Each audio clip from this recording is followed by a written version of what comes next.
د نازي اقبال ستاسو د پښتو زموږ د پښتو یو ښکلې سینګره وه ګلوکاره وه د هغې د بچو سره چې کومه سانحه مخې ته راله په هغې باره کې تاسو څه وایي؟ یاره چې زه خو بل اوس خبر شوم او په ټي وي باندې م راله او دا ډېر غټ زیاتې شوی دی بس زه به ده وایم ما له خو دونه غوسه راله چې زه وایم چې یو خپل رور راپاسي او د یو خپل د کور بنده سره داسې غلطې غلطې کوي نو دا ډېره د افسوس خبره ده او نازي اقبال خو زمونږ د پښتو ژبې یو داسې ګلوکاره ده چې سوال نه پیدا کېږي بلکې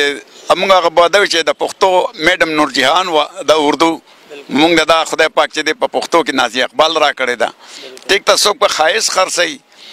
څوک په چې دی لکه څوک په اواز خرڅوي لکه اوس زرتانګه ګوره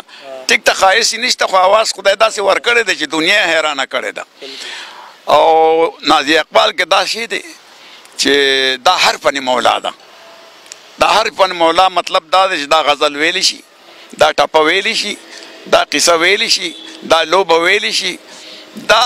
دې ته چې ته څه ور مخکې کې او په خپله باندې د هغې طردونه داسې جوړوي چې زه یې حیران کړی حالانکې د دې اړومبنې کیسټ ما سره شوی دی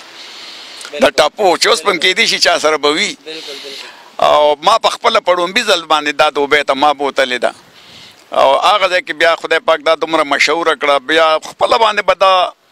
لکه پلار خپل پلار چې یو کوم اقبال هغه به ورسره د خواري ماري کوله د باجې ماجې خو دا اوس چې دا کومه حادثه مخې ته راغلې ده نو دا ډېر افسوسناکه ده دې کې به موږ څه ووایو دا د دوی خپل کور دی او نه پوهېږو چې په څه وجه دا قصه شوې ده